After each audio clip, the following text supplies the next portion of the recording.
Welcome to Remain in the Race podcast, brought to you by 88 Live to Ride, with your hosts Ryan Havens, Daniel Hillian, and Mitch Reynolds, where we're going to discuss all things family, life, racing, and outdoors, where all glory will be given to the one who created us. It is episode 28. We are here in the Frog Studios, and always from the top, got to give out some love to Miss Debbie Bartosik, 88 Live to Ride, AJ over there at 110% nutrition, and my man, Mr. RJR, Rylan Johnson himself. Oh, boys, we have an exciting episode, but I got to bring the boys in. To my right, sitting on a gymnastics bench, holding a cup of coffee, it's the Ryan Havens. What's up, my man? Hey, morning. Good morning. We're all sniffling. It's early morning, but we have to do the... Wait, I got one more guy. The 137 of the Rocket. How we doing this morning, Mitch? Hey, we're good. I think we've got our mic adjusted in the right way. Maybe a little pacey, but I'm over here checking out my boys. Ryan's over here working core, and on the gymnastics bench, and I'm over here in the somewhat driver's seat. Y'all put me here before. I'm not as hot today because guess what? I've made mistakes over here the last couple times. Third time's a charm, right? That's right. Okay. Well, what I was going to say was we have to record these at 6 a.m. because this is the only time of the day I'm not 110%. If we would have done this at lunchtime, dude, I would have been so fired up and talking so stinking fast because, man, it has been an exciting few weeks of racing, and we're going to get all into it. But, man, fireworks last night, guys. Everybody, it's not 4th of July, but one of the little communities here to us does some fireworks. So we went out and saw it. I know Mitch's crew did. Ryan, Joe, firework? Or we didn't make it. Go to bed early. No, didn't make it. Had softball day yesterday, or most of the bigger part of the day, and then back and tried to relax a little bit. Good. I thought we were going to dodge it, and Cooper's like, but Dad, I thought we was going to watch fireworks. And so I was like, yeah, man, we totally are. And I was like, but it was fun anyway.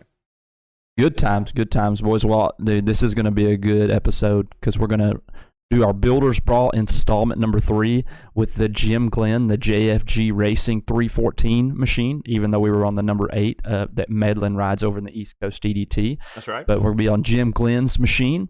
We get to talk that Bud's Creek. Actually, I took that from Red Bud. But nonetheless, we got to go up to Maryland and watch ATV motocross and TT racing at Bud's Creek there. And what a good time that me and the fam and Super D got to go up there.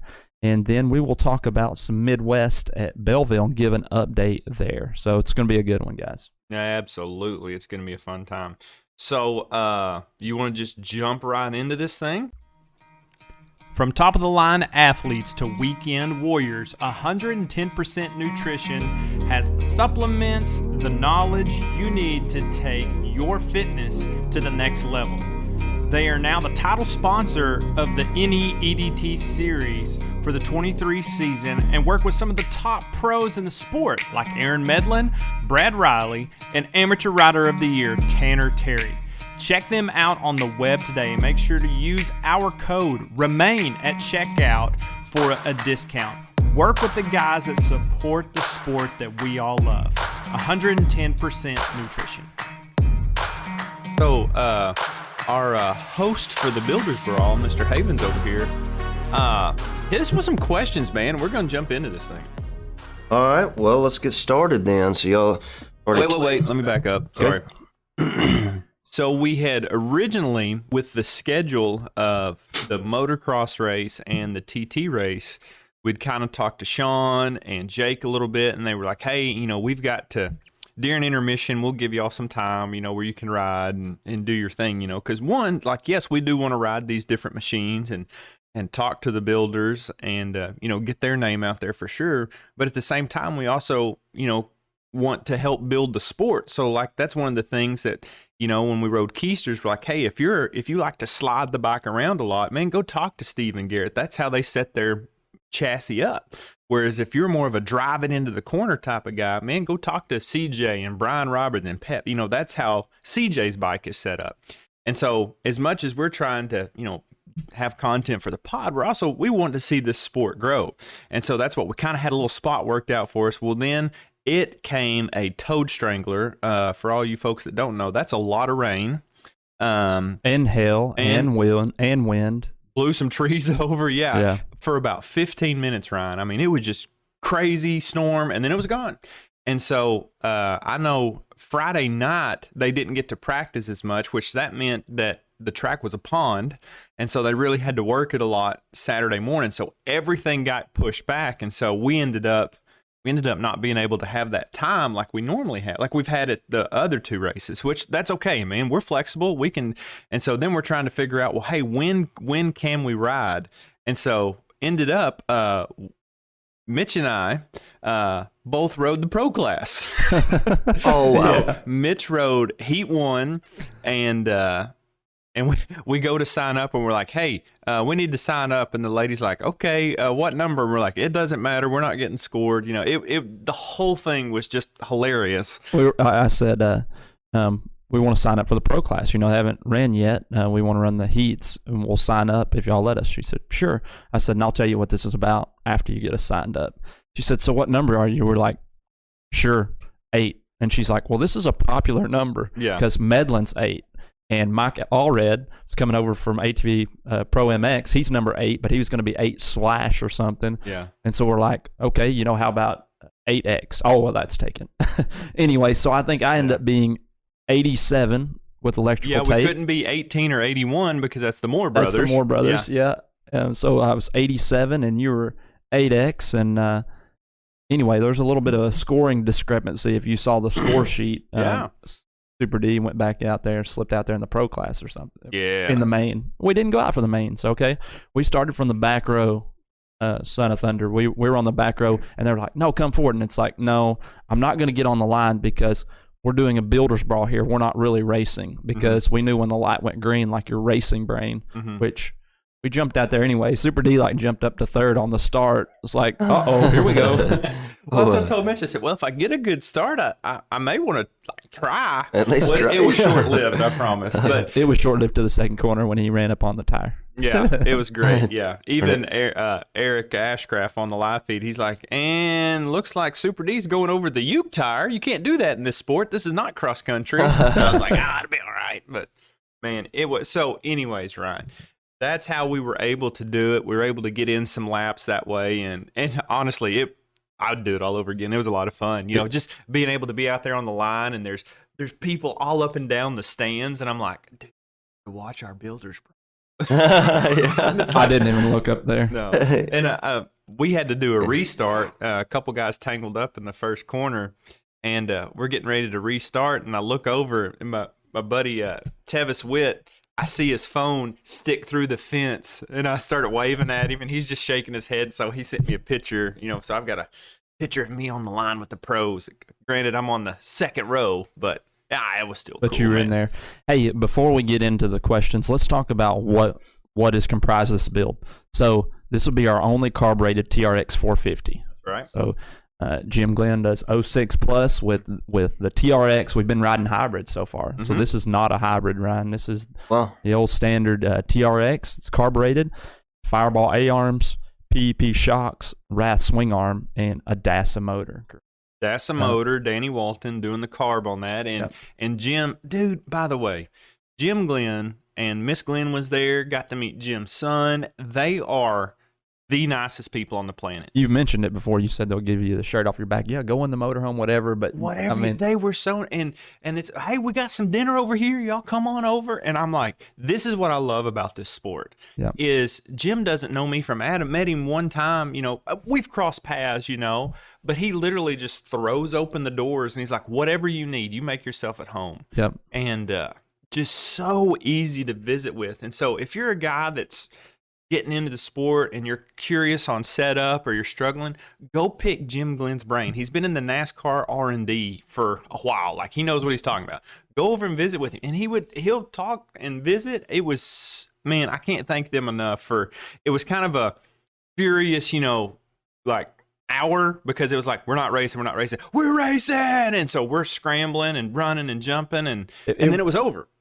but it was so cool just to be there with them. It was a lot hope of we back can and do it forth. again. You know, it's like, hey, we know y'all plan for us. You've got the machine here. You've got it ready. But then the back and forth of, well, we had a scheduled time, but now everything's pushed back 4 hours. They're not going to be able to do that. That's not going to be possible. Hey, I guess we just have to stay ready. You know, basically that's what it was. Just get your gear on. And they were like, hey, the machine's there. It's ready to go. Yours, yeah. Yeah. And then Jim, you know, he's helping us. Whatever we needed. It was they funny. were taking care of us. You talk about being a hybrid, and this one it's a TRX. And he said, hey, kick it over one time and get it top dead center and just hammer it. And it's funny because, you know, it wasn't that long ago I was riding a kickstart in cross country. And so Mitch is like, what? Like there's no button. It's like, nah, man. This is old school flat track racing right here. But anyways, it was so cool. I did start it first you time. You did. Every kick. I was Brian. I stepped back and I was like, oh, here we go. Yeah. And you nailed it. You got it first try. It took me. Well, I had to get pull started, but it's a different story for a different time. Different story, different. I like it. But man, again, Jim, thank you so much. And the GFG, I had to ask him. I said JFG. That's what every time. JFG. Jim Franklin Glenn Racing. I did it JFG. again. JFG. Yeah. Not Gim, but Jim. That's right. Yeah. Jim Got it. Glenn Racing. So big storm, rain, prep Big track. rain. Was it in good shape when y'all got ready? and It everything? wasn't considering. considering, and that's what, you know, we've got to know. You may have known CJ pretty well before this. I didn't, but I feel like CJ and I've got to be buddies. You know, if I talk to him, you know, hey man, what's up? He'll always wave at me. And I was talking with, we're sitting there in line getting ready to go out, and Aaron was yelling at CJ, and of course they're buddies, you know, and giving each other a hard time. But CJ, he said, hey man, if you're in the groove, it's good. If you get out of the groove, it is not good. And that is exactly right. And so the track was tight in the groove, but if you got to the edge of it, it was loose. And I experienced that. It spin out. Samesies. We'll get there when it's time. But yes, Jim has an awesome machine. And again, can't thank him enough. But all right, so now we know what we're working with. Yeah, so you're up finally. Let's kick it off. I need one of you to give me. Let's start it off with the appearance. Okay, me first. Okay, let's do it. Because I sent Emily a picture, and she goes, "What is that color scheme?" And if you know Jim's machines, man, it's like pink A-arms. I'm looking at Mitch for some help here, and he's not paying attention. I am. Pink A-arms. It's black plastic. Pink bumper. That's kind of his. It's been his signature lately, where And it has like that the yellow and the pink on with the black background. Yeah, I mean it looks sick, and even like the seat is done to match it.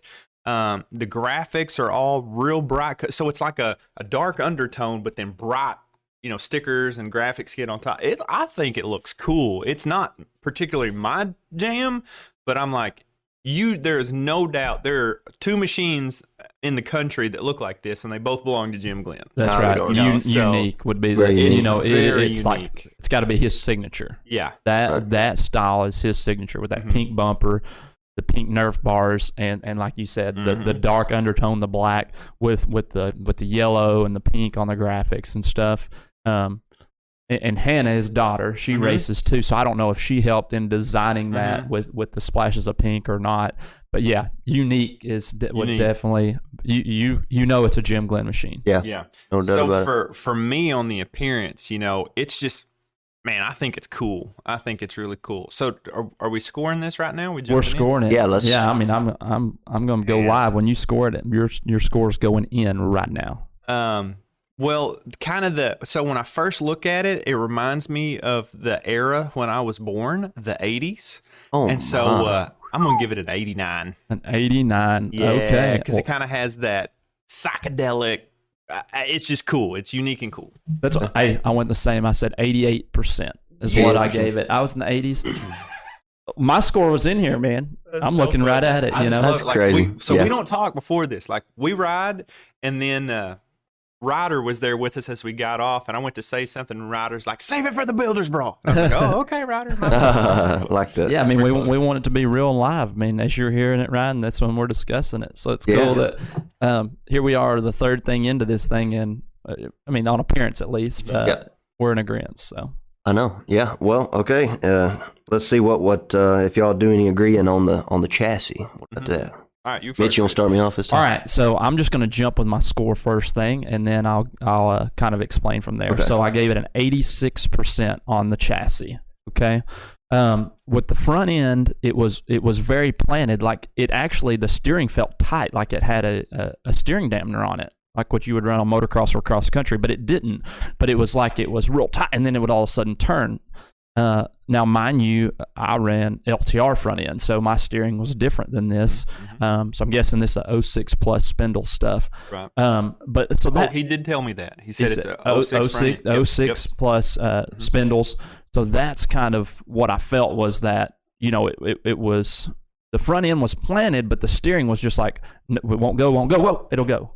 And then the rear end, now, granted, there was no setup changes. This machine had not been ridden all weekend, so it hadn't been set up to the track. But my rear end was the rear end of it was pretty loose. Like I couldn't tell if I was going to have side bite or if I wasn't going to have side bite. And part of that was me in poor line choices too, because the track was super tight in the groove. But you scoot up at the top of the groove, and if you hit a little bit of that loose, it was super loose. And I did spin out there in the first corner. I mean, come on, rookie. Anyway, I felt the front end would steer really good. It's just the steering was a little bit tight, and the rear end was a little inconsistent, and that's what brought me to an 86. So, with good handle, and this is the machine Aaron Medlin races in the East Coast, and we know he flies on it. But anyway, that's in a 6-lap sample there, guys.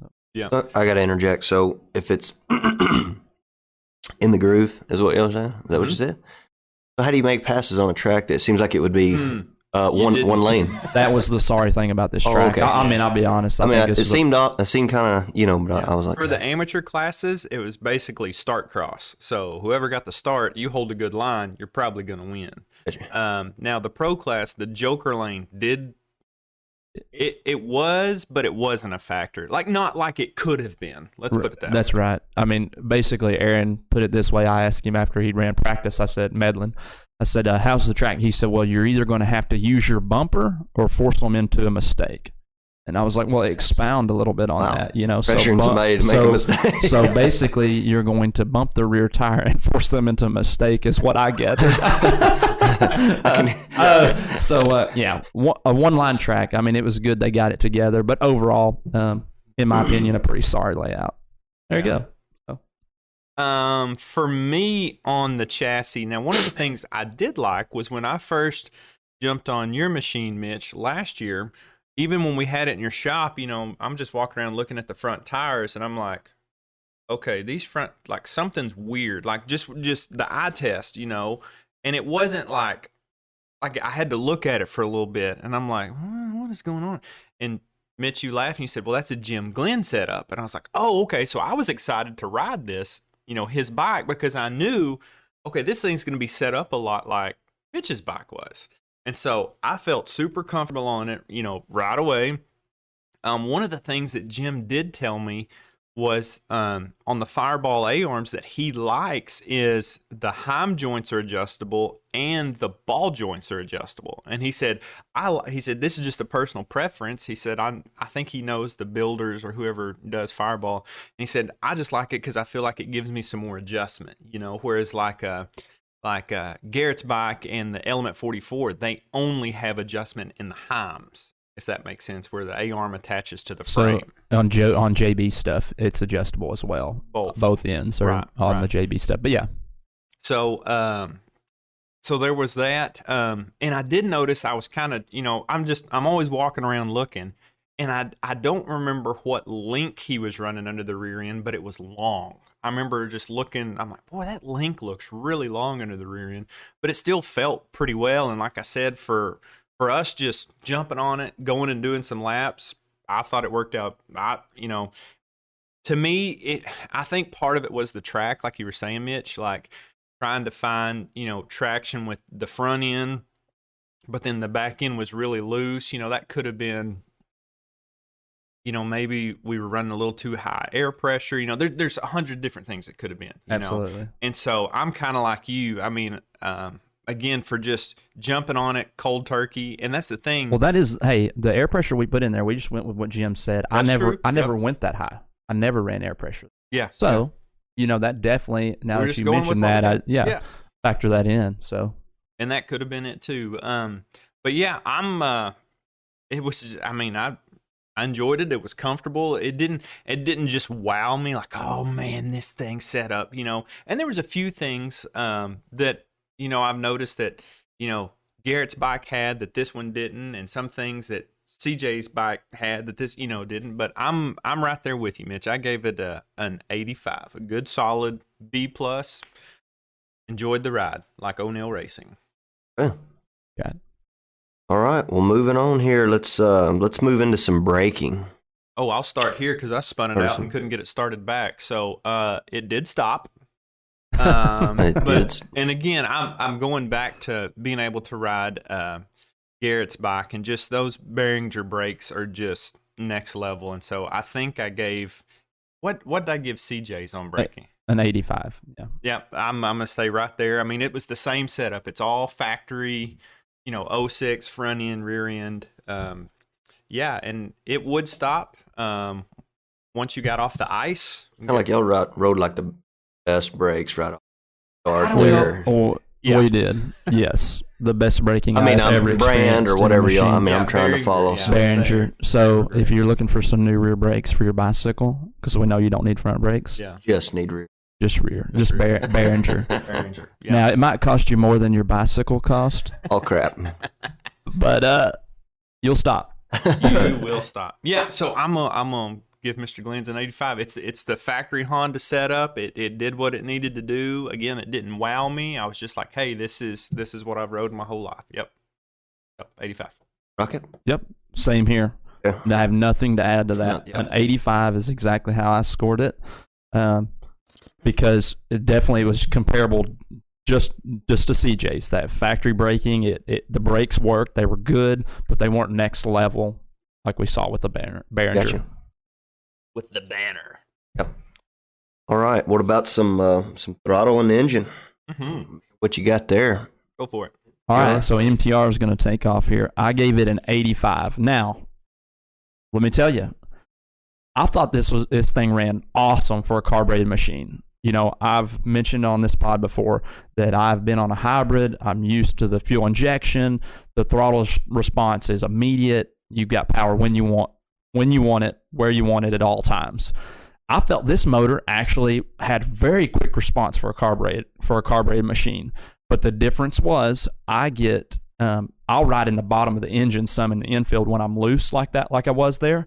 Well, it would fall on its face on the very, very bottom end. It had awesome mid-range and top, but frequently I would let it fall on its face like that because not accounting for the carbureted low-end machine like that.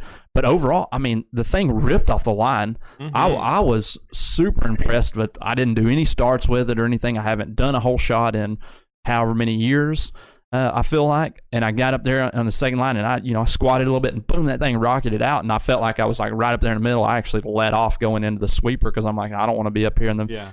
What gear did you take off in? Second gear. Second gear. Yeah, I took off in second. I mean, I'm not going to take off in third gear until I've practiced it on the machine. I know predictably I can, but it rocketed off the start, and I think it's that good mid to top. If you ride the engine right there on the top, I mean. It was great. It was just the low end, and that's a little bit of my habit of riding the fuel injected. Kind of what brought me to that. So what's the grade on it, mate? Well, hit it with a 85. Is that what you hit? 85. Yeah, super D. I started with the score. Yeah. So, and unlike Mitch, my experience with the hybrid was riding your machine, which was a hybrid, and then riding CJ's and Garrett's. So I've got a little bit of experience, not near as much. But my previous XC bike was carbureted. And I can remember you talking about, you ride fuel injection, you'll never want to go back. And so I can remember spending a lot of the summer on the fuel injection and then getting back in the woods on the cross country bike. And I remember just thinking, is it going to go? Like, what is the deal? Like, come on. And so my machine this year, it's a little bit different setup. But for Jim's bike, the first thing I noticed was how fast it would get up in the RPMs. Like, it was super fast. That's true. And I was like, whoa. And so I said, after we got done and I was standing there talking to Jim, I said, okay, Jim, tell me what you can tell me, because if you don't want it getting out there, then don't tell me. Or if you want to tell me and then go, now, hey, you can't tell anybody. That's fine too. And Jim, man, I could hang out with Jim all day. Super nice. And he said, man, DASA does the motor. There's nothing super special about it. It's the stock bore, stock crank. And, Danny Walton at Jet Labs did the carb. And he said, Danny and the DASA guys work really well together. And he said they've always put together me a really, really good package. Responsive. I like that. Yeah. Responsive for a carbureted machine. And I don't know if it's just because it's a bigger carburetor and just the cam that's partnered with that. There's a lot of other things that could go into it. But that's the first thing I noticed, was how fast it would get up in the RPMs.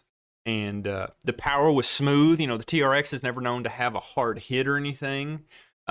Just good, smooth power all the way through. And so I hate to say it, Mitch, but I'm right there with you at an 85, man. It was a good, solid, again, it didn't just wow me like, wow, this thing's incredible. But it was, I would say, no matter what level of rider you are, you think of Aaron, like he's one of the top 5 guys in the country. I mean, arguably, yes. Okay. Yes. He can get on the thing and go. But even if you wanted, a dirtbag trashy guy like me, like I can get on there and feel comfortable too, So whether you're, like, I'm thinking my dad, like a 60, super senior rider, I think Dad could get on that thing and really have a good time. Absolutely. I think anyone can ride this machine. It's super manageable. So who's it fitting for? We always kind of answer that at the end. Fitting for anyone. I think anyone can get on this machine and go. And that's kind of the thing. If you want a machine to run that mid to high RPM, you've got to suffer a little on the bottom end. Now, if you want a little more bottom mid, it's going to suffer on the top end. And so I don't know how you get a balance in all 3 of those areas. But like I said, I think Jim's package is super comfortable for anybody. Well, and the responsiveness, it's not like you were saying. That's when I got back on carbureted after riding fuel injectors for so long. That's what I was like, oh my gosh, like, is this thing ever going to go? Yeah. That wasn't the question there. It was just a matter of, when it went to fall on its face on that low end, it fell on its face. And that's typical, like what you talk about. It's you can't have it perfect all the way through on a carbureted machine. So the mid to top end was exceptional. Yeah, I really liked it. That kind of led right into the overall there. If y'all want to kind of give me an overall score. Overall, I'm right at an 85, man. And one of the things that I did notice, that this is kind of unique to Jim. It's so funny to me over here. Like, that's my score too. Wow. My computer's on the other side of me, right? Oh yeah, you're a witness, man. Yeah, that's true. I'm not reading anything. But you and I, Super Deep, we've been on plenty of machines, and now getting to ride machines right alongside each other, not at the same time, but our scores are typically about the same. So the consistency is pretty awesome. Yeah. It was one of the things I did notice, and it was just once I got up close to it, is Jim runs an oversized IMS tank. And I was like, and I meant to say, and he just said, yep, got a deal through IMS, and so we run their tanks. And I was like, oh. That's all he really said about it. But, most guys, their tank's holding 2 gallons, 2.25. I mean, they're getting smaller. And Jim's got, like, I think that's the same tank I run on my cross-country bike. He doesn't have the quick fill thing like you see the pros guys run, He's just got the screw cap and stuff. But I was like, huh. And so just in the knee, when you run that oversized tank, like Ryan, I'm making hand motions. I don't know. I know you listeners can't see, but I'm touching my knees. The IMS tank is kind of wide in the knees, where you squeeze the bike. Whereas, the factory ones, it's just a little bit narrower. Yeah, I didn't think about that. Okay. But see, it didn't affect anything. No, I didn't even notice it. But yeah, you're right. I was kind of trying to pay attention to that. Like, is this going to be an issue for me or not? And it wasn't. Wasn't. Nope. Cool. Fun machine. Oh yeah. Great guy. And I mean, I think Jim, for any person out there, if you're needing some setup help, this dude, he can help you out. He will help you and probably set it up for you. Yes. Just roll over there to the JFG Racing rig. Great job. Look for the guy in lace-up work boots and just the nicest looking guy at the track. Go find that guy and he will help you out. He's the best. And it was so cool that, there at Black Ankle, Kirby Cook was hanging out with Jim, And Kirby rode with Jim for a long time, Yeah. He was initial pro with him, so.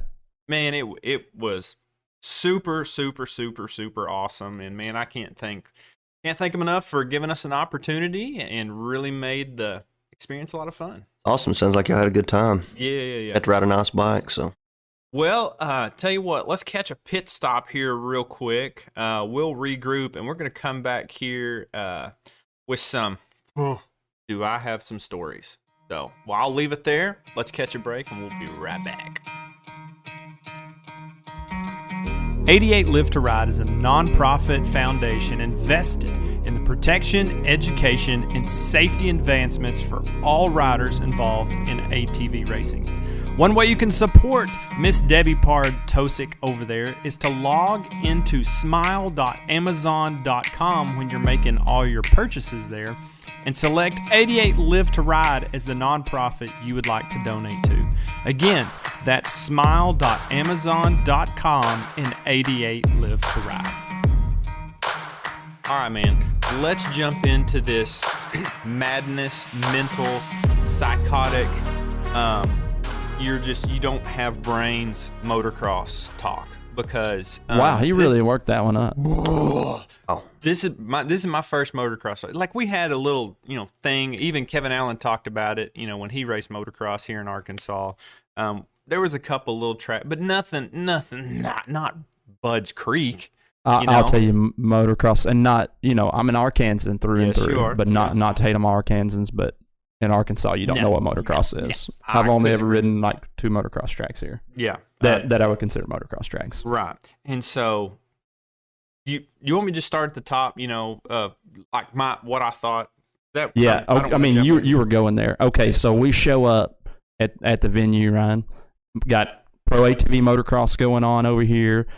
Got TT down the hill on the circle track. They've got sensory overload right off the bat. Yes, that's good. That is exactly. I mean, I'm trying to put myself there. So, and you could literally stand in one spot and watch the flat track stuff turn 180 degrees and watch the motocross stuff. Like, they're that close, and both of them were going on at the same time.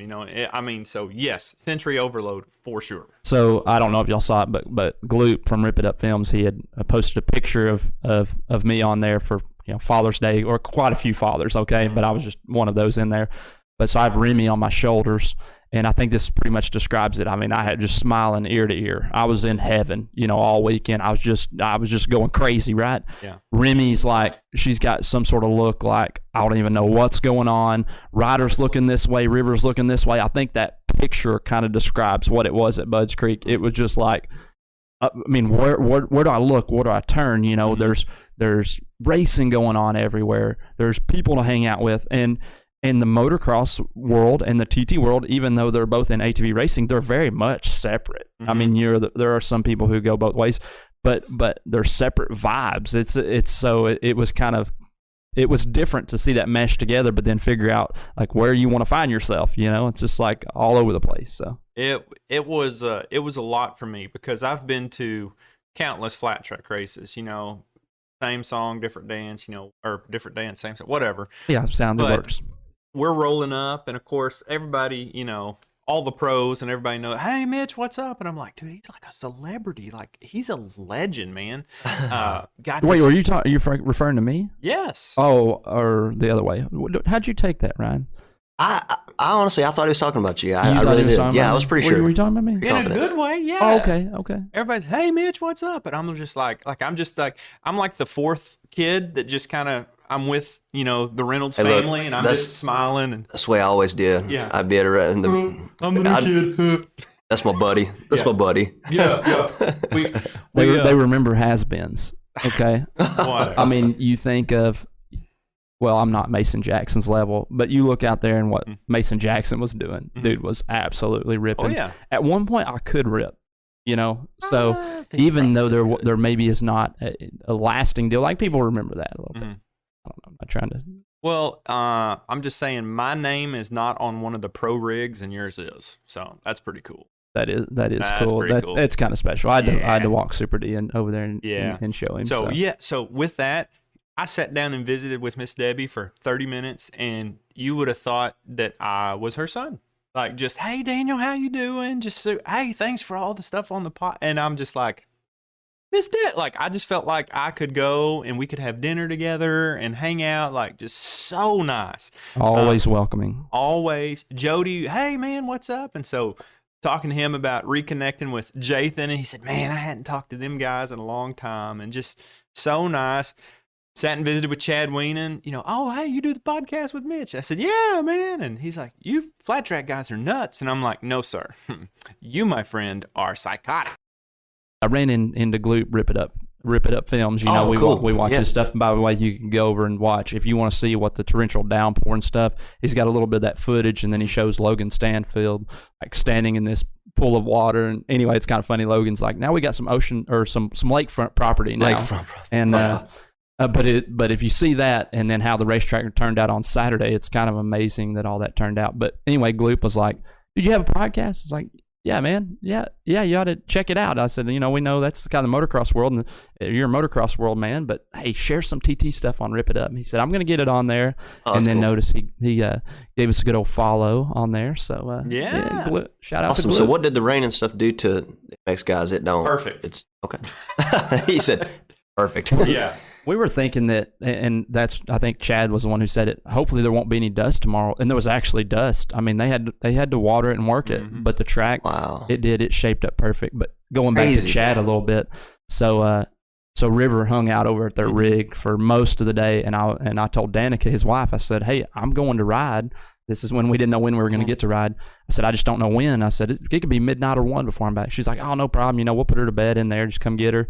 But anyway, we got to ride, and I went back over there, and Chad said, hey, I was getting ready to take River and Lake in. We were going to go watch some TT racing. He wanted to check it out. So he came over there and watched quite a few of the mains, and he was like, nope. JL was over there. Quite a few motocross guys were like, just kind of losing their marbles over TT. Yeah. It was pretty cool. That's exactly where I was. I'm glad you went there because I was curious. Next guys watch TT, if they have any, what are they thinking? Are they thinking, man, these guys are nuts? They're however fast you are going into corners and stuff. Or I mean, is that impressive or not too? I'm just curious. They were super impressive. It seems like two worlds collide. Yeah. Definitely. I mean, Chad hadn't been to a TT. A lot of these guys, so JL's from South Africa. He comes over here, which, JL had a pretty bad accident on Sunday and was in the hospital, but he's doing much better. Kind of been keeping up with what's going on there. But anyway, JL was over there. He's from South Africa, so, he speaks English, but it's real broken. But he's like, Mitch, how fast they go on this track? My accent is terrible. Spot on. No, it's terrible. I thought it was good. But anyway, and so that was the question a lot of them had is like, dude, how fast are y'all going on the track? And I'm like, faster tracks were hitting the upper 70s. Like there's some tracks you can go into the 80s. But they thought it was crazy how fast they were going, how they were slinging it off in there. But they were like, Chad, you need to build a machine. Chad's like, no. I'll stick. Don't have time for it. Yeah, I don't have time. Too much going on. But anyway, they were all super impressed and entertained, and I think pretty much all of them, excluding Chad, were like, we've got to try this. And I told JL, I said, man, next time something like this comes around, I'll make sure and have my machine so you can go ride. That dude, he just loves to ride. It was cool to see because I can, like, for me, going and just watching the motocross, we walked down to, I guess it was the biggest triple on the track. Yes. And there was one triple that I'm like, oh yeah, they'll hit that. And they were, no problem. A-class guys were clearing it. And then they had this. Which was kind of cool because it was kind of a hip jump, Ryan. I don't know if you've seen it in the video, which means kind of it turns. So they would hit it at an angle, you know, when they were turning into the corner. And I was asking Chad, I said, that's a fun jump. And he's like, yeah, that's a fun jump. But the big booter, called the Big Gulp, by the way. Gulp. We walked down there, and nobody's on the track yet. And I just looked at Mitch. I said, no way. There's no way a quad can. And he goes, oh, yeah. Oh, yeah. And so speaking of Rip It Up, you can go on their page, and there's one of, I think it's an A-class guy, just casing the bananas out of it. And I'm like, that would be me. And then there's one of Joel, just like butter. Comes out of the corner, upshifting, going up the face of this thing. No panic revs, just rap, and clears it with ease. And I'm just like, gravity is real. Like, I know it's real. Like, how are these guys able to do that? And so I posted a video of me. I think it's Nick Janusa hitting it, and I'm just shaking my head like, I'm out. Nope, these guys are nuts. And they jump just one behind each other. There was one bumper to bumper, bumper to grab bar. I don't remember who it was, but now hold on. I got to back up just a second. Okay. He was like, oh yeah, Joel just ran right over it. Okay, yes, he cleared it perfect, but it was everything he had. Like, hit the corner perfect, like lean back, kind of turning in the air, rear braking it to just get that little bit more air. Yeah, it wasn't like he just went and right over it. It was like you come down that hill and you're going the other direction on the track, and you're like, I'm committed to hitting it. You got to hit the corner perfect at that point. Corner perfect. Chad, matter of fact, he was like, yeah, he was like, just every lap, I was thinking about it. Just get over it. Just get over it. And I'm thinking, God, you know, I mean, one, you're beat down, you're trying to go fast, but you're just thinking, I hope the bike doesn't even miss a second. I've got to hit this line perfect in this corner. Yeah. And just to hear a top guy who, you know, they've already hit some big jumps this year. That means it's a big, big jump. Yeah. And so the guys that are hitting that's so fast to hit that, can't not hit it if you're right. I mean, if you're, you know, so I mean, ultimately, it's what cost Chad. He was running second, and Hogue was behind him in third, and had really been dogging him, but he pulled a little gap. But I think they came into lap traffic, so Chad checked up and couldn't jump it, and Hogue jumped it, and it allowed him to get right back up on Chad, and ultimately set up for where he got past there at the end. It was just every lap, like even my watch was going off like, it looks like you're doing an activity. And I said, no, I'm just watching a bunch of psychos right now. That's what I'm doing. My heart rate. And it's just like in one amateur race, one guy almost landed on the other one, and I'm just screaming. I'm like, oh my God. And Mitch is laughing. He's like, dude, this is motocross. No, that was youth. I think there were like some 13, 14-year-old kids out there, you know, just hucking these tabletops. And no big deal. Everybody's calm and cool but me. And I'm just like, why is no one panicking? Motocross, it's fine. And I'm like, it's not okay. But man, those guys were just next. And even for being like psychopaths that they are, they're all super nice. Like I said, Chad, super laid back, easy going. Even going over to JB's rig, and they have a pro autograph session, and getting to visit with Wesley Wolf and Mike Allred and those guys, just super laid back. Hey man, what's going? I love the racing family. It's so cool. It's a cool community, and you know those guys, they want to beat each other, but at the end of the day, it's like, okay, I know like we can help push each other. You know, we can have a mutual respect, and like we may not go out to dinner every night, or our families go to the movies, but we can get along. I like that. That is cool. The cool thing about the two guys at the top of this part, obviously Joel number 1, Chad 2, but Chad 8-time champion. These two guys, that is the livelihood of their families. This is their full-time job. Their wives are committed to it. That's what they do. They both have 2 kids. You know, I mean, they travel with their family and they do their job. But the level of respect they have for one another is, even though they just duke it out on the track and it pushed this thing to a whole nother level, they have such a respect for each other. And I don't think that any other sport compares to that, you know, where they're kind of talking and chit-chatting and laughing after the race, you know, and talking about what lines they took. And obviously the livelihood of their families rely on this. And so Lakin said something to me. That's Chad's son, as we're walking over, who had a birthday. He just turned 5 when we were there. But he said, "Have fun and be safe." that was kind of, I guess that might be their motto. It's kind of what it sounded like he's heard that over and over again. And Super D would question the safe part. Boy, man, my heart rate was through the roof. It was cool, Ryan. And one thing was cool was a couple Pro MX guys and some ladies and some youth riders and some amateur riders from motocross came over and tried TT for the first time later that night. So that was really cool. And then, really only there were a couple people who raced both, but CJ had never raced motocross before, even though he cross trains on motocross.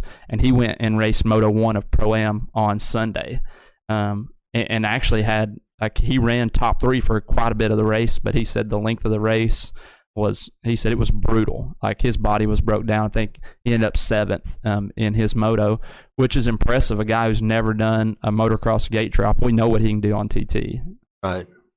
Well, even like, CJ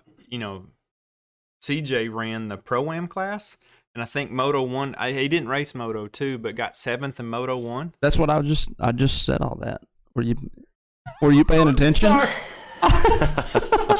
Super D's over here doing research. He was talking about how nervous he was for the gate drop, but actually jumped out there and was running really good. But he's like, the pace of those guys was crazy, and he's like, the length. He said his lower back is really what gave out. He's like, so much different than TT. I'm like, yeah, it's TT is physical and kind of the arm pump and the mental aspect of just having to process stuff just so fast. But motocross is just physically daunting task. Like it will beat you down.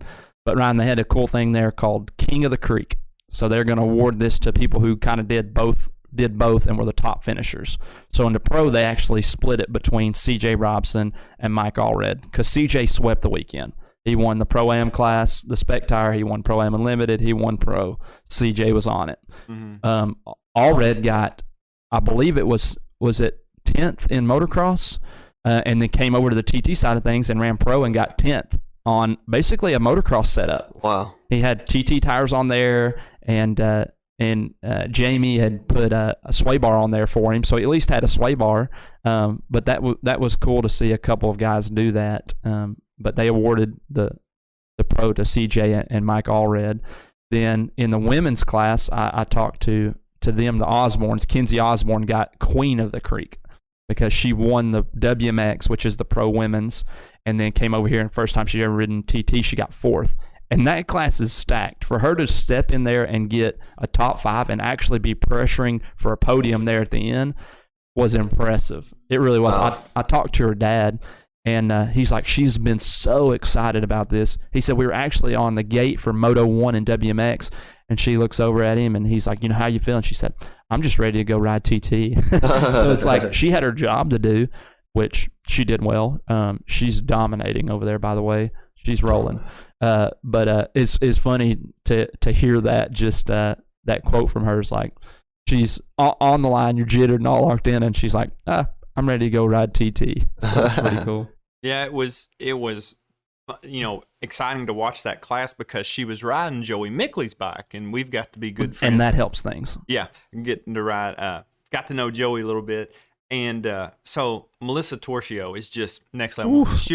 Stay tuned. We may. Hey, and Paula had a nice performance too there. If you hadn't heard from Paula, go back to our last episode. That was a great episode. Man, she did awesome, and I got to stand and visit with her a little bit, and she's just, again, down to earth. Hey, Daniel, what's up? And I'm like, well, hello, Paula, how are you? And so she had a great ride, and then watching Kinsey, try to pressure for that 3rd spot, and it was one of those things. 3rd place had a good line, and it was hard to pass, and I mean, both of them rode a great race, man. It was a good race all the way around, but we were all kind of pulling like, it'd be cool if Kinsey could get on the podium. That'd be pretty neat. But hey, 4th place ain't nothing to be upset about at all. No, I mean, in a full gate stacked deal, it was some good racing. It was. Daniel, a lot of times I'll shout out some person that I saw that was performing really good. I think it was the 200-400 class. Wes Stanley was on rails, boys. I was blown away with how good that dude was riding. He was cooking.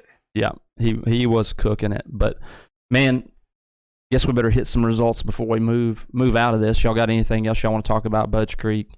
No, just an awesome experience. TT track, pretty sorry in my opinion. I mean, I'm just gonna put it out there. I thought it's one of those things for as big of an event as it was, and I'm not coming down on anyone. It's just TT's like done with Budge Creek, by the way.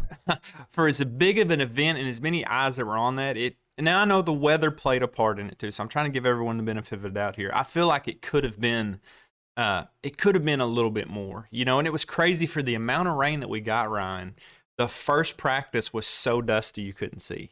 And it was like, what? Like, that's insane. Like, that's just crazy. They were having to stop after every practice round and water it after all that. Yeah, that makes sense. But they had a good area to work with. I think if they could have made it wider in some capacity, because it was a follow the leader track.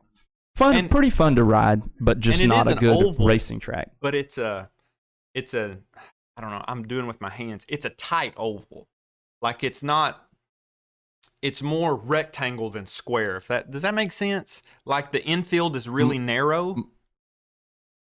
Like, I don't know. Anyways, the track wasn't wide enough, and that was one thing I was telling Let's leave it with a lot of the MX guys, because they were getting so excited about it. I'm like, guys, y'all need to go to like Black Ankle or one of those tracks and ride it. And I'm like, if y'all are looking down here and thinking, oh, this is cool, go ride one of those tracks that are super wide and have all different kinds of obstacles. And I'm like, believe me, y'all would be, oh, this is bad to the bone. I think it was just like the speeds and the style of racing is just so much different. Allred was mentioning just kind of the difference in how you charge the corners and stuff. And he's like, we're talking about, and to Wesley Wolf as well, they're like, so basically all the things I do in motocross, I need to not do in TT. It's like, well, no, not all the things. Like, you want you want to charge the corner and be as aggressive as you can be, but at the same sense, you don't want to monkey all over the machine like I do. I'm like, you want to try to stay planted and be smooth to not disrupt the chassis. Whereas in motocross, you can just move all around because the chassis is going everywhere anyway. Well, one other thing I just want to give a little shout out, because this guy was giving us some love, and Ryan's doing weird things, giving us some love on our Facebook page. Richard Rustin. Yeah, I got to meet Richard, and I was just walking. He goes, "Hey, Daniel, what's up?" And I'm like, "Hello, hi." And I'm going, "Man, he said, you never met me, but I listened to all the episodes." And we stood and talked for 10 minutes. So, hey, keep going, keep moving that freight out there, Richard, Mr. Richard. Richard, your recommendation was to get Ryan to talk more, and that's right. We're working on it, aren't we, Ryan? We're really doing it. We're working. Yeah, I didn't know y'all was planning that behind me. But the scenes. Richard's idea. It was All it. right. I mean, we take the recommendations of our listeners and we try to put them into action. Voice of the people. The voice of the people speaks. Okay. Well, hey, let's catch a break real here, and we're going to jump into some Midwest action, because they had a race up there at Belleville, and we'll jump into all that. So let's catch another quick pit stop, and then we'll be back.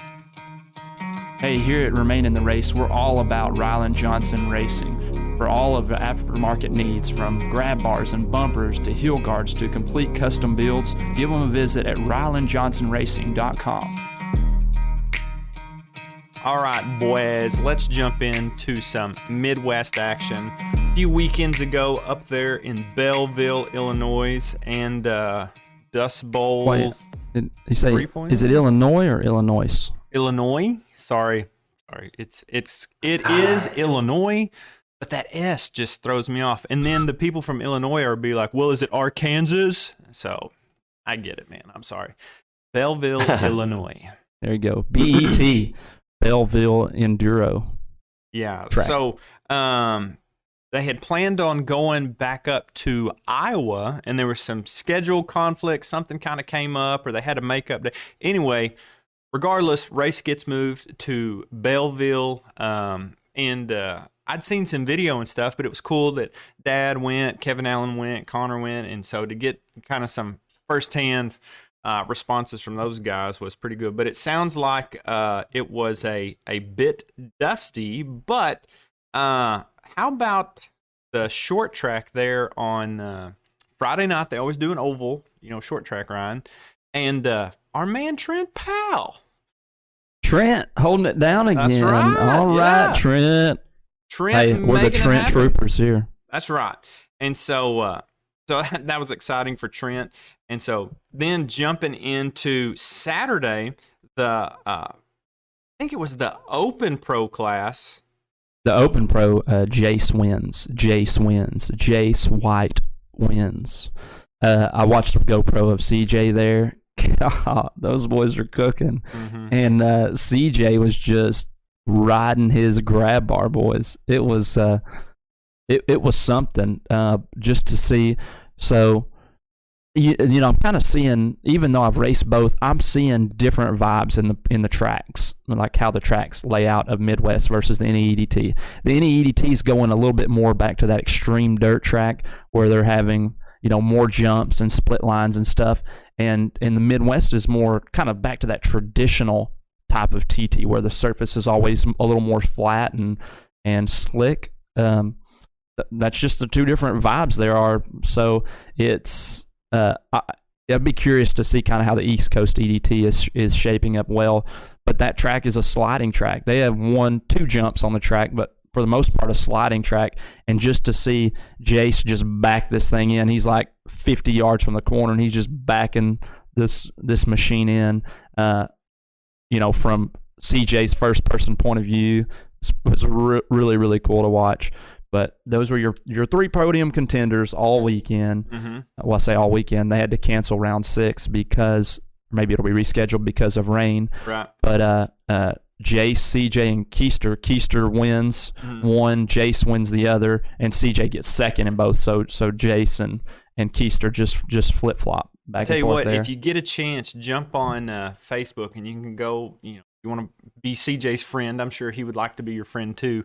But his GoPro footage of that race is just, I mean, Jace has got his starts dialed. And I tell you what, CJ, Rip It Up's got a picture of CJ's heat race, and like he's 2 bike lengths ahead of everybody before they take off. You know, so to know how good of a starter CJ is, and to see Jace get the jump on him, it was that wasn't a jump, dude. That was like a missile, a rocket. I don't know. Landmine. I don't know. Ryan, he was like 8 bike lengths in the first corner. It was so awesome. it took me back to like Harold Goodman was an excellent hole shotter. He was so good. And at the 50th, Ryan, I don't remember if you remember watching this or not. Wow. But dude, we lined up, and Harold in the Legends heat race, he just wants to get the hole shot, and he was literally at the flag stand before I was even like moved from, and I was in second. Yeah, I was just going like my jaw was just hit the ground. Like, how does a person rocket out of it that much? And that's what Jace did too. That must be like an 800 on his machine. I don't know, but it was. Oh, Son you of got a Thunder. question? Yep, got a question. I see that hand. So which part which part is the chassis? What's the whole shot? Where's the key? So it's definitely a combination. Oh, You obviously have to have. there's no one thing. I mean, you got a combination. Yeah. You got it all. You've got to have the engine. I mean, because a lot of these starts are horsepower, but you've got to have a good transfer of weight in the suspension so that it pushes the traction into the ground and propels you forward. Okay, so probably those 2 things, like when we're scoring on the braking, obviously not big factor of the start. Okay, handling of the chassis, not necessarily, because we're talking about how the machine turns, right? Good. But it does has to transfer, so it's more in how your shocks transfer and how that engine, you know. And then third, obviously, is a big factor is the rider. Like, what's their style of taking off? Do they take off in second gear, in third gear? Do they squat the machine? Are they guessing the light with their eyes closed, like Aaron Medlin, or you know, are they just a person who's Johnny on it? One of the things about Jace too is he weighs 80 pounds. I mean, he's probably one of the smallest, if not the smallest. So that helps too. He reminds me of Michael Coburn. Oh yeah. Up from that neck of the woods too. You know Yeah, that's right. So Michael Coburn was number 038 from South Dakota, Sioux Falls, I believe. But that same kind of style. Maybe he moves a little bit. Coburn did not move at all, and Jace does kind of kick himself he kind of kicks his butt off the side of the machine some. But back to the start deal. Back to the start. So he doesn't weigh anything. It helps a lot. I mean, he's definitely man enough. He can move the machine around. He can control the power. So like Mitch says, like having a big motor is great, but you've got to be able to manage it. He does a great job with that. And another thing I've noticed, and this isn't like top secret stuff. I mean, just go to the track and watch. Jace runs a to me, Mitch, super narrow rear end. Like, I feel like most of the guys are sitting around a 47.5, 48. Very few of your top-level guys are running 50 inches. I don't think there's really a need to run. That's what you're allowed. You can run up to 50 inches. But to me, man, it seems like Jace is running like a 46. Super, super narrow. And so that means, like, the weight and everything is more in one spot, where the wider you get, I think that did it rob a little? I don't know. There's some physics involved here, and I think narrower really, really helps with the start. And you think about a dry slick, one-line track, like if you can get a start and just hold your position, Jace is a perfect. Like he rode great. He didn't need to ride faster or harder because CJ was going to have to take a really dry slick line to get around him. So Jace gets the start, holds his line, and win. I mean. Yeah. Textbook. It was one lined again, like we saw the other one. So the Joker line is really the only other factor, unless you move someone out of your way, unless you use your bumper, force them into a mistake. I need to go back and watch, because if I remember back to Paducah, Jace was running good and he waited too late to take the Joker. Remember, we talked about this. We were hoping, I think he was hoping that Garrett and CJ would kind of start battling and he could gap them. Well, they just ended up pushing each other, and so he ended up getting third. Whereas here, I think CJ took it, and then immediately after, I think Jace took it. That way CJ doesn't have that clear track to really get a gap. What I'm so excited about as we give the kind of the Jace White show here, as we talk about him, is we've got a third guy in the mix. Yes. We so often we talk about there just being two main guys competing through it. And points-wise, that is the case right now, but now we've got a guy in there mixing it up and kind of splitting the two at times. So it's exciting when you see that, because Garrett's obviously, they're getting that chassis figured out, and he's in his groove. He's got a couple wins now, so he's got to be feeling confident. CJ has a little bit of a points lead just because of the early rounds there, but I think we're going to see that race tighten up. But now we throw Jace in the mix, who's really mixing it up with these guys.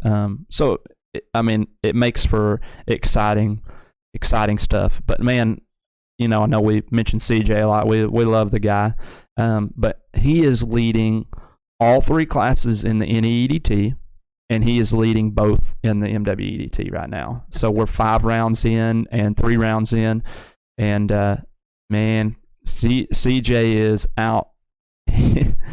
Well, he's just out to win. That's what he's out to do. And doing a good job of it too, man.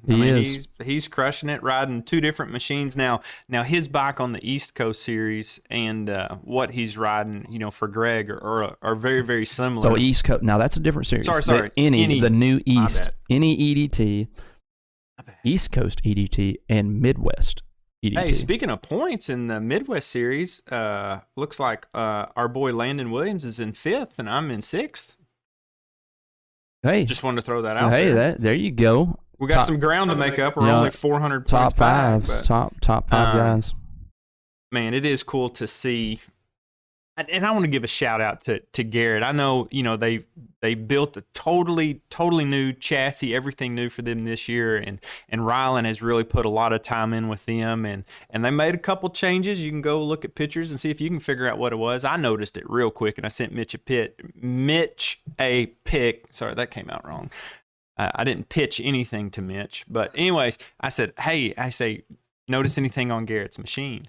And so they've made a couple changes, and Garrett's like, man, I like it. Like it seems like he's really starting to figure that thing out, because I think he, if it's a 2, like normally they'll have a round on Saturday and a round on Sunday. It seems like Sunday in the pro class, like he keeps winning that particular race. And so he won on Saturday there at Belleville because of the rain out. But I mean, they're putting in the work. You know, they are. And it's exciting to see. Well, what's super impressive is CJ's out here in North Carolina racing against the top pro guys in the nation week in and week out. And so that makes it easier to push the level. We're talking about Chad. Wow. It is bad. It's but we're talking about Chad and Joel pushing each other. Well, Garrett doesn't necessarily have that. I mean, he only at the Midwest, he has to race CJ and find that extra speed when they're pushing the pace every weekend. So it's impressive, and that's one thing I'll say about Garrett is being a competitor against him. To see him respond even when he doesn't necessarily feel comfortable, that dude is a competitor, and he will push the level to make it happen. And so you like when there's guys like that in the sport, and that's what's fun about watching Garrett is Garrett's overall a pretty quiet dude, but man, when he puts his helmet on, he is going to do what it takes at the end of the day to try to win. And I got to respect that in him. Yeah, and I'm again, big thanks to them for letting us come and to ride that machine, which it was a rocket ship traction. But a couple of guys I want to shout out. I know we're kind of past the NE series. Carter Buff. I think AJ is the biggest Carter Buff fan. I may be the second. You do like Carter Buff. Man, he was flying, and he's come over and run a couple of matter of fact, Midwest in the Pro-Am spec, he third. And Brad were just toe to toe. Oh, it was and, so good. He edged him out for the podium finish. That was exciting for Carter. Yeah, man, so much fun to see him doing well. And then want to give a big shout, or I don't know if this is a shout out, but get well soon, Jeremiah. Jeremiah Worley took a little bit of a tumble, and it. I don't think it wasn't a little bit of a tumble, and it wasn't a race thing. He was just kind of cutting up, and when you come away with injuries like that, that's more than a little tumble. So hey, Jeremiah, thinking about you, praying for you, buddy. Hope to see you back well soon, man. I know because I'd seen a bunch of people posting, and then I'm texting Dad and Kevin Allen, and I'm like, "What's going on?" And they're like, "Boy, Jeremiah just took a nasty spill, but he's on the mend. He's gonna be all right. He's gonna pull through, but."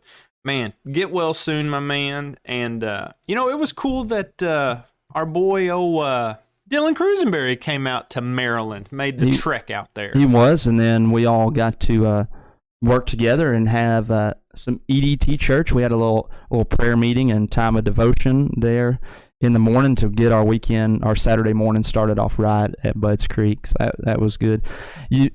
Super D, you mentioned prayer. Man, I want to encourage anyone out there that they need us to pray for them. Like, we'll do that. Absolutely. You can always rely on us to pray for you. That's one thing that we do for one another. These guys are in my prayer almost every day because we know we're connected to the Most High, and He has all power to do anything when we pray in faith. So that's the best thing we can do. I mean, we got to be here for one another, but lifting each other up in prayer each day is important. So I'll challenge each listener, start your day off with prayer. Each day, just take a couple minutes and send up a prayer. Acknowledge that God's made the day. Help, keep your focus on Him, because where our focus is, that's really where our passion and purpose lies. Yeah. And one thing I always, to go along with that, Mitch, is if you have a smartphone, which if you're listening to this, you probably do, download the Bible app. It's free, doesn't cost anything. And then once you get that app, sign up for the daily scripture of the day. Verse of the day is what they call it. I've got mine set 8:30 every day. I get a little scripture. It'll pop up on my phone, pops up on my watch, either one. And it's just a quick daily reminder.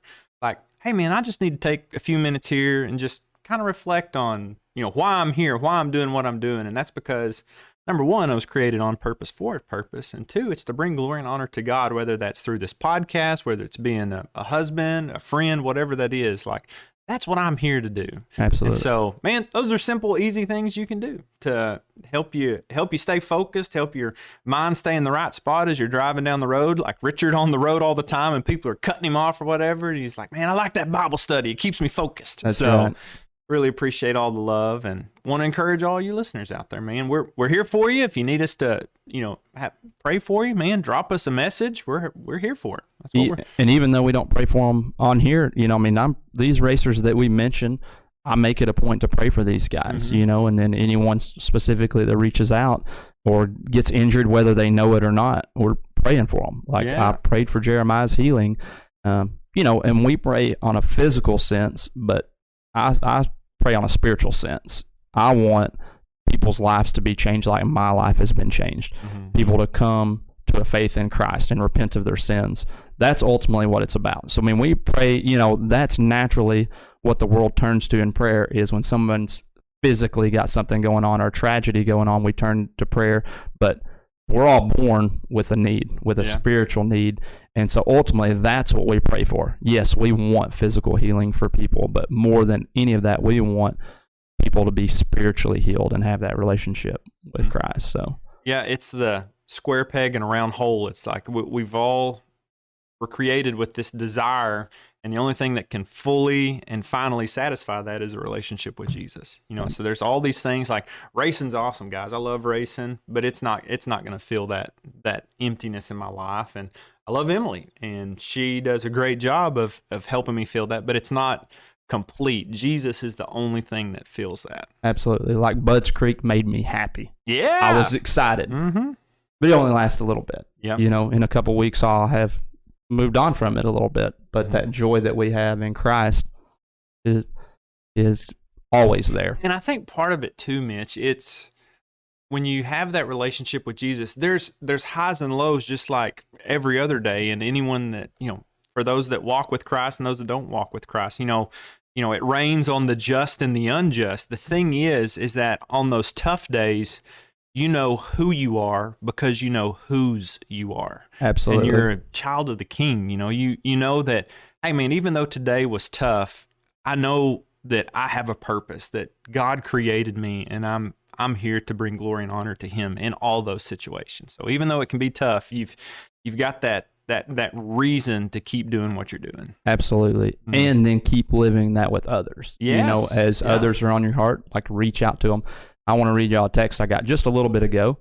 It says, "Hey man, you're on my mind this morning and in my prayers. I hope you're doing well and the Spirit pours over you in a great way today. Love you, brother." Just little things like that.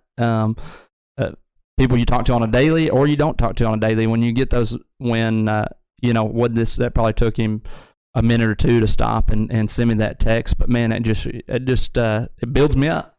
That spirit that draws us together, man, just fuels me. I love it. I love it. And that's one thing that's cool to do what we do here. I mean, we're all three buddies hanging out in the Frog. We get to do life together, but then we get to go and build relationships in the race world. Like I sat on Brad's tire and Brad Riley and talked to him for 20 minutes at the race, and just kind of catching up, visiting with him, talked to CJ, talked to Jim Glenn, got to visit with Miss Debbie. And by the way, Brad did have intentions of racing the motocross as well, because we know he has a motocross background. He does. But unfortunate wrist injury held him out of that. But either way, man, he's got that Yamaha rolling. He sure does. The starts were a little bit his nemesis at this race, because he would he did get second in the pro class, but the other ones, it was just that kind of that bad start and that one line track that put him behind there a little bit. Well, with that, as we look forward to what's coming up, so we're recording this on June the 25th. This coming weekend, 4th of July weekend, is the Triple Crown at Saxton Race Park. Yeah. So that will be exciting to follow and see what all shakes out there. And then the end of the month will be Pine Lake. And the reason I'm bringing that up is, last year we see Brad roll out this Yamaha and we're like, whoa, check out this bad boy. But then at Pine Lake, he busts out the old CRF and just waxes them. So it'll be cool to see if he's going to put the Yamaha on the top step of the podium at Pine Lake, or will he be rocking the CRF? So, I didn't even think about that. Good point, Super D. We'll be keeping our eyes to the grindstone, or nose to the grindstone, or ears to the grindstone, whatever you do to the grindstone. We're going to be doing it. Sharpen it all. And we're going to be keeping it real and remaining in the race here, guys. So we mentioned prayer. So why don't we end in prayer? It's been a minute since we've done that on the pod. So who wants to pray, bro? I got it. All right. Let's close it out here. Father God, thank you for this day, Lord. Thank you for all your many blessings and just for the opportunities we're presented with each and every day to bring glory and honor to you. So I just pray for all of our racing friends and family out there that you would watch over them, keep them safe. We specifically want to lift up our man Jeremiah as we was talking about him. Pray that you'd bring healing to his body and that you would just bring us all together here this coming weekend for the Saxton Race Park Triple Crown. Pray that you would get us there safely and just the racers would have a great time, that they would compete hard, and that your hand of protection would be over each and every one of them. So I just pray that as we go throughout this week, God, that we would just step into being the person you have created each and every one of us to be, God. We love you and we praise you in Jesus' name. And as like I say in church, as everybody said, Amen. Amen. Hey, that's episode 28. We'll catch you in the next one. From top-of-the-line athletes to weekend warriors, 110% Nutrition has the supplements, the knowledge you need to take your fitness to the next level. They are now the title sponsor of the NE-EDT series for the 23 season and work with some of the top pros in the sport like Aaron Medlin, Brad Riley, and Amateur Rider of the Year Tanner Terry. Check them out on the web today and make sure to use our code REMAIN at checkout for a discount. Work with the guys that support the sport that we all love. 110% Nutrition.